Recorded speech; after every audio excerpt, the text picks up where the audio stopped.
Почитувани гледачи, добре дојдовте во уште една сезона на нашата и ваша интернет М телевизија со вашиот водител Томислав Јовановски и новата проект програма наречена 00748. Драги гледачи, добре дојдовте во 2025. Ова ќе биде мала блиц емисија со поставени прашања. На некои од нив ќе добиеме одговори во 2025, на некои може би не, но генерално на нас е да поставиме прашања, а политичарите и елитите на локално, регионално и глобално ниво ќе видиме колку ќе одговорат на тие прашања. Ова е година кога може би ќе се замрзне конфликтот во Украина, како што заговара 45-тиот, односно 47-тиот претседател на Соединетите американски држави Доналд Трамп, или може би русите кои што веќе контролираат цела Луганска област, 70% од Донецка област, Крим од 2014 со референдумот припоен, Херсон, Запорожје прилично напредуваат, најново еве и на Лиманскиот правец, тоа е во правец на Купјанск, односно Славјански, Краматорск. Започнати се вооружени действија на правецот на Купјанск. Исто така се водат последно време вооружени действија, русите продираат во она што се нарекува руска погранична област, пред се Курск. Русите им остана уште да се фокусираат на целосно блокирање на украинските оружени сили, кои што како натрапници влегува на руска територија во делот на Суџа. Сега ќе видиме, тоа е едното прашање. Другото прашање е обично кога наративот на хегемонот вели држте го крадецот, а крадецот се они. Така и со Владимир Владимирович Путин веќе со месеци, може би година и пол, се говори за неговата болест, или може би самите англосаксонски хегемонистички извршители имаат начин таа да ја индицираат, односно забрзаат таа негова болест. Исто така, прашањето што се поставува докаде е со промоцијата на Дјумин како сериозен кандидат за наследник на Путин во блиска, на среден рок или на подалечна иднина. Прашањето што ќе биде со Сирија, прашањето што ќе биде со киднапираните израелски жени, деца, мажи, па дури и војници од 7 октомври 2023, што ќе биде со разорнатата Газа, што ќе биде со Либан, кој што како да го изгуби компасот и стана во немилост на Хезболах, што ќе биде со Сирија, затоа што сега на удар се повторно христијаните, што ќе биде со Кавказот,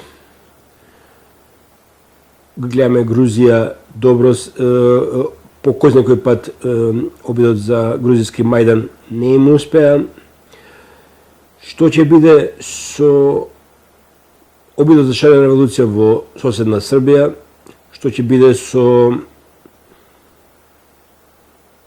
далекиот исток, поточно во делот на тајванскиот теснец, таму каде што е Тајван, таму каде што се очекува најголемиот фокус на администрацијата на новоизбраниот старо нов претседател на Соединетите американски држави Доналд Трамп.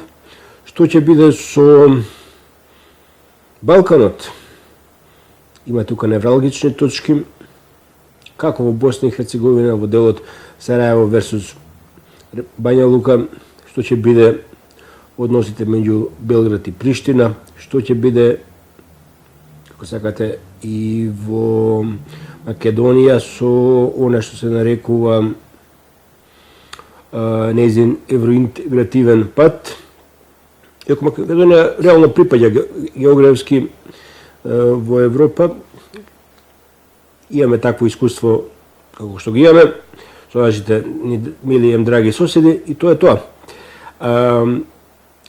Драги гледачи, ова година ќе биде година на прашање. Не само денеска, ќе поставуваме прашања, ќе имаме информација од нашите извори на терен, ќе имаме снимања, веќе имавме снимања на терен во регионот и очекувам, како само загревање ова блиц 5-минутно излагање, очекувам ваши сугестии, идеи,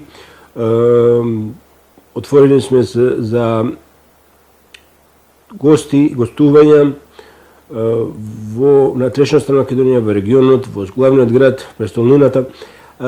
Сите оние што се директно или индиректно поврзани со она што се нарекува тема или фокус на нашиве две емисии 0748 или како што објаснив 2024 се однесува на годината 1748 кога Ротшилди завладеа и се уште владеат.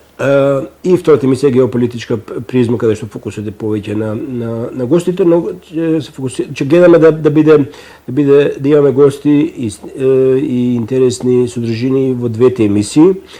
И секако да кажеме дека емисиите се со авторски и секако имаме обврска да кажеме дека емисиите во целост или деловно не смеат да се копираат или користат во трети емисии на други авторски проекти, на други автори и на тие што во 2024 од две емисии, во две снимања го злоупотребија. По втор пат им упатувам порака да ги повлечат содржините, затоа што тоа се авторски емисии и без согласност на авторот, мојата маленкост, не може да се користат.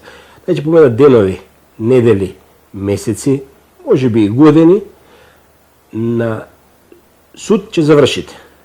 И нема да ве заштити ни Сорос, ни медиумските апологети, ни шарената хорда што дивееше по улиците на главниот град, на престолнината на независна суверена Македонија, ниту ќе ве заштити администрацијата на сегашниот председател на Соединетите Американски држави во заминување, нити некоја идна администрација.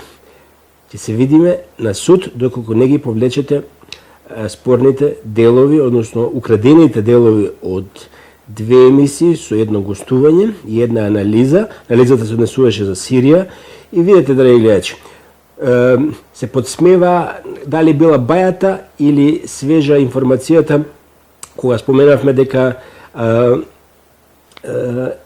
сериозно наближуваат кон Дамаск, толку брзо што и за авторот, но и за налогодавците на сириската опозиција, значи хегемонот, сите нас беше и за авторот и за хегемонот беше изненадување што дури за 48 часа без борба стигна и освоја власта во Сирија.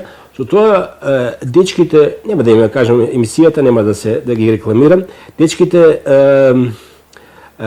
квази новинари, аматери, се подбиваат не на авторот, ни на овие две емисии, мојата маленкост, нити пак на хегемонот кој што ги подбуцнуваше сириските вооружени сили во походот кон рушење на режимот или власта на Башар ал-Асад. Они се подсмеваат на судбината на сирискиот народ. Сирискиот народ е 10 години под санкции, граѓанска војна, нити им било добро, инаку зашто би се дел од нив реално би се дигнале, не дел биле политички мотивирани, дел биле материјално подпомогнати од хегемонот. Но добар дел и имале причина, она што нарекува арапска пролет, да се дигнат против властите на, односно режимот на Башар ал-Асад. Значи, вие дечки се подсмевате со тоа дека ние не сме биле во тек, но сме имале бајата информација дека опозицијските вооружени сили на Сирискиот фронт напредуваат, а они веќе за 48 сати го освоја. Вие се подсмевате не на Нисиева, не се подсмевате нити на хегемонот, кој што исто така беше изненаден. Се подсмевате на сирискиот народ кој што 10 години е под санкции, граѓанска војна, уништување. Погледнете ги сликите од француски, британски, германски, канадски, австралиски фоторепортери на Палмира пред војната и на Палмира у последниве случувања. Погледнете ги сликите од Дамаск и пред војната и сега. Погледнете ги сликите од Либија пред војната, за време на режимот на Муамар Гадафи, кој што исто така не можеме да кажеме дека бил добар и дека многу народ не би му се кренал. И она што случува во Либија, каде што нели разорувањата се катастрофични. Дали е Сирија, дали е Либија, Либан, Газа, случувањата во конфликтот Русија-Украина, Курск или Херсон, Донецк, Одеса, Харков, Николаев, секаде може да видите отпечаток на хегемонот. Вие се подсмевате на судбината на народите на тие простори. Тоа е разликата меѓу вас и нас. Ние не пожелуваме никому лошо и затоа овие емисии ги снимаме за да алармираме да не ни се случи такво нешто. Затоа што не беше многу одамна, 30 на години, 35 од случувањата со крвавиот распад на Југославија, повторно хегемонот. Драги гледачи, наскоро почнуваме или продолжуваме од 2025 јако. Со вас заедно сме посилни и идеме да го, она што го вели почитуваниот Петрушич, да го свестиме народот на овој глобален свет. Никој не сака да му гинат во крвој деца, блиски, роднини, пријатели, комши, умови, браќа, сестри. Сите сакаат во мир, благодат да идеме напред. Вели Македонија го има зацртано според едните евроатлантскиот пат, односно евроинтегративниот, веќе сме дел од НАТО. Не дај Боже да наши деца идат на туѓи фронтови како дел од НАТО. Некои се заговараат БРИКС. Ја велам здравје, среќа, благодат на сите вас. Останете ми во добро расположение.